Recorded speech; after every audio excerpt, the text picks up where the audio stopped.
बड़ी खबर इस वक्त मिल रही है। छांगुर बाबा धर्मांतरण मामले में नया मोड़ आ चुका है। बाबा की सहयोगी नीतू के घर पर बुलडोजर वाला एक्शन। बलरामपुर में नीतू के घर पर बुलडोजर चला है, तो बाबा की सहयोगी है नीतू और नीतू के घर पर बुलडोजर चल रहा है। ये तस्वीरें इस वक्त आप देख रहे हैं। ये छांगुर बाबा धर्मांतरण मामले में नीतू का घर है जिसके ऊपर इस वक्त बुलडोजर चल रहा है। ये बड़ी खबर है इस वक्त की।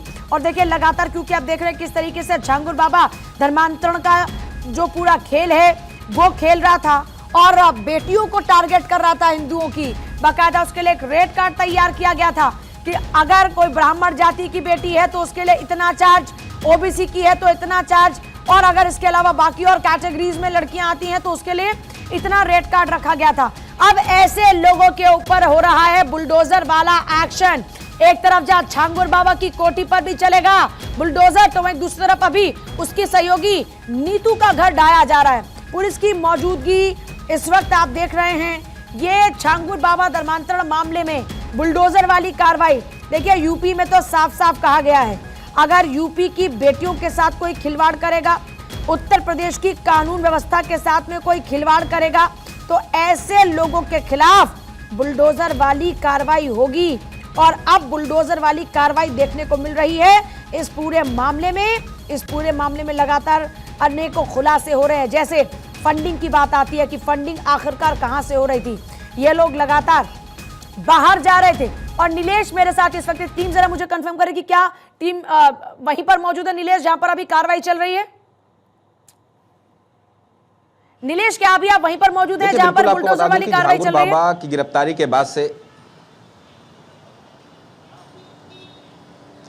देखिए, झांगुर बाबा की गिरफ्तारी के बाद से लगातार एटीएस झांगुर बाबा और उनके सहयोगियों की जो लिस्ट है वो तैयार कर रही थी। इसी बीच अगर हम नीतू रोहरा उर्फ नसरीन की बात करें तो झांगुर बाबा की सबसे करीबी थी और ऐसे में बड़े पैमाने पर फंडिंग इनके खातों में भी हुई है। जिसके बाद स्थानीय पुलिस ने इनको नोटिस दिया था कि आपका जो मकान बना हुआ है वो मकान सरकारी ज़मीन पर बना है और अवैध तरीके से बनाया गया है। कल अंतिम नोटिस दी गई थी, उसके बाद भी इन्होंने उस जगह को खाली नहीं किया। जिसके बाद आज बलरामपुर पुलिस प्रशासन मौके पर पहुंचता है और बुलडोजर की कार्रवाई करता है। तो अपने आप में ये दर्शाता है कि अगर उत्तर प्रदेश में आप कानून व्यवस्था को तोड़ते हैं, किसी को अवैध तरीके से धर्मांतरण कराते हैं, तो ऐसे में बुलडोजर की कार्रवाई आपके ऊपर होगी। हालांकि झांगुर बाबा की अगर हम बात करें तो झांगुर बाबा की सबसे करीबी है नीतू रोहरा उर्फ नसरीन, क्योंकि वर्ष 2019 और 20 की बात करें तो करीब 26 बार नीतू रोहरा खाड़ी देशों की यात्रा पर गई थी। जबकि नीतू रोहरा की अगर हम बात करें तो नीतू रोहरा महज कक्षा 8 तक पढ़ी और ऐसे में 26 बार इनकी यात्रा किस लिए हुई,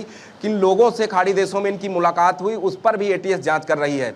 उसके अलावा अगर हम नीतू रोहरा के पति की बात करें जिसका नाम जमालुद्दीन है, जमालुद्दीन ने भी वर्ष 2020 और 21 में करीब 30 बार खाड़ी देशों की यात्रा की। तो ये अपने आप में तमाम सवालिया निशान खड़े करते हैं, क्योंकि झांगुर बाबा जहां 56 बार विदेश की यात्रा करता है जिसमें तमाम खाड़ी देश शामिल हैं, और ठीक उसके पहले नीतू रोहरा की यात्रा होती है, उसके बाद उसके पति यात्रा करते हैं। तो क्या नीतू रोहरा और उसका पति मिलकर झांगुर बाबा के नेटवर्क को और ज़्यादा मजबूत करने के लिए खाड़ी देशों से धर्मांतरण के लिए बड़े पैमाने में फंड इकट्ठा करने के लिए खाड़ी देशों की यात्रा कर रहे थे? जिस तरीके से अभी तक पूरी पड़ताल में सामने आया है कि 104 करोड़ रुपए की विदेशी फंडिंग धर्मांतरण के लिए झांगुर बाबा और उनके सहयोगियों के खातों में हुई। और सबसे हैरानी वाली बात यह है कि जिन खातों में रकम को ट्रांसफ़र किया गया है वो सभी खातों में अंतिम जो 3 डिजिट है वो 786 हैं। यानी कि 786 खातों के डिजिट वाले अकाउंट में बड़े पैमाने पर फंडिंग की गई। वहीं ये भी आरोप विश्व हिंदू रक्षा परिषद के अध्यक्ष ने लगाया है कि 104 करोड़ रुपए की खातों में पुष्टि हुई है। वहीं सैकड़ों करोड़ रुपए नेपाल के रास्ते कैश बाबा को मुहैया कराया गया है ताकि उत्तर प्रदेश में युवाओं को बरगलाकर उनका धर्मांतरण कराया जाए। खास बात यह है कि जिस तरीके से झांगुर बाबा की गिरफ्तारी उसके बाद एक बहुत बड़ा खुलासा हुआ है कि झांगुर बाबा जाति धर्म के हिसाब से धर्मांतरण का रेट तय करता था। अगर ठाकुर और ब्राह्मण कोई लड़की होती थी उसके धर्मांतरण का रेट होता था 18 से 20 लाख। यानी कि कोई मुस्लिम लड़का अगर किसी लड़की को अपने प्रेम जाल में फंसाता है, उसका धर्मांतरण कराता है, तो उसको फीस के तौर पर 18 से 20 लाख रुपए दिए जाते थे। वहीं अगर एससी और ओबीसी वर्ग की बात करें तो एससी और ओबीसी लड़की को बरगलाकर उसका धर्मांतरण कराने पर 8 से 10 लाख रुपए झांगुर बाबा और उसके सहयोगी उस व्यक्ति को भुगतान करते थे। तो ये अपने आप में इशारा करता है कि किस तरीके से झांगुर बाबा ने अपना बड़ा नेटवर्क तैयार किया और उस नेटवर्क को पूरे हिंदुस्तान में फैलाया। जिस तरीके से विश्व हिंदू परिषद के अध्यक्ष ने आरोप लगाए, उनका साफ तौर पे कहना है कि झांगुर बाबा के संपर्क में करीब 600 से ज़्यादा ऐसे लोग थे जो उत्तर प्रदेश और देश के बाहर इस नेटवर्क को बढ़ा रहे थे और बड़े पैमाने पर धर्मांतरण करा रहे थे। क्योंकि इस पूरे मामले का खुलासा करने में विश्व हिंदू रक्षा परिषद का बहुत बड़ा योगदान रहा, क्योंकि उससे सबसे पहले उन्होंने बलरामपुर के उतरौला में धर्मांतरण से जो पीड़ित लोग थे उनके शुद्धिकरण का कार्यक्रम रखा, जिसमें दर्जनों लोगों को घर वापसी कराई गई। जिसके बाद लखनऊ की बात करें तो लखनऊ में भी विश्व हिंदू रक्षा परिषद की तरफ से एक बड़ा कार्यक्रम रखा गया, जिसमें 15 लोगों की घर वापसी का कार्यक्रम रखा गया। तो अपने आप में बताता है कि यह संख्या किस तरीके से झांगुर बाबा अपने पैसे का इस्तेमाल करता था। एक लिपिक है जो सीजीएम कोर्ट में तैनात थे, उनके सहयोग से जबरन मुकदमा लिखवाकर तब धर्म परिवर्तन कराने का दबाव बनाता था, या तो पैसे का लालच देता था। इन तमाम परिस्थितियों को देखते हुए आज झांगुर बाबा की जो सबसे करीबी सहयोगी हैं नसरीन, उनके घर पर बाबा का बुलडोजर गलजा है।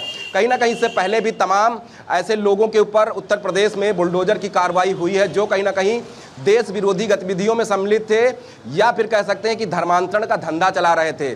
गली गली घूमकर अंगूठी बेचने वाला आखिर इतने देशों की यात्रा कैसे कर सकता है? उनके सहयोगियों के कारण में सबसे बड़ा 104 करोड़ रुपए की फंडिंग, जिसमें 100 पाकिस्तान करोड़ रुपए की फंडिंग आखिरकार कैसे हो जाती है? नसरीन नीतू कैसे हो जाती है? ये कई सवाल हैं। एक बड़ा सवाल ये भी आता है कि ये नेक्सस इन लोगों तक पहुंचा कैसे, क्योंकि खबर ये भी आती है कि ये लोग पहले अपना धर्म परिवर्तन करते हैं। इनके धर्म परिवर्तन की बाद जब फिर हम देखते हैं कि ये पूरा नेक्सस शुरू करते हैं। अगर हम झांगुर बाबा और जमालुद्दीन की बात करें तो सबसे पहले वो अंगूठी बेचने का काम किया करता था। जब उससे कुछ इसने पैसे इकट्ठा किए तो लोगों के ऊपर उस पैसे को खर्चा किया, लोगों का विश्वास जीता, जिसके बाद वो बलरामपुर में ही 2 पंचवर्षीय प्रधान रहा और प्रधानी के पैसे से इसने इतना पैसा अर्जित किया, जिसके बाद इसने खाड़ी देशों की यात्रा करना शुरू किया और खाड़ी देशों में इसने ऐसे लोगों से संपर्क स्थापित किए जो देश विरोधी काम हिंदुस्तान में कराना चाहते थे और बड़े पैमाने पर फंड बाबा को मुहैया करा सकें। उसके बाद से ही ये धर्मांतरण का खेल झांगुर बाबा ने शुरू किया, जिसके बाद मुंबई गया और मुंबई में नीतू रोहरा, जो वर्तमान में जिनका नाम नसरीन है, जिनका धर्म परिवर्तन बाबा के द्वारा कराया गया, और अब वो नीतू रोहरा बाबा की सबसे करीबी है। और इतना ही नहीं, नीतू रोहरा के पति को बाबा ने अपना नाम दिया जमालुद्दीन, ताकि वो जो है इस धर्म के धंधे को आगे बढ़ा सके और भी सिख समुदाय के लोग हों या हिंदू समाज के लोग हों, उन लोगों को बरगलाकर उनका धर्म परिवर्तन करा सकें। इसको लेकर बड़े पैमाने पर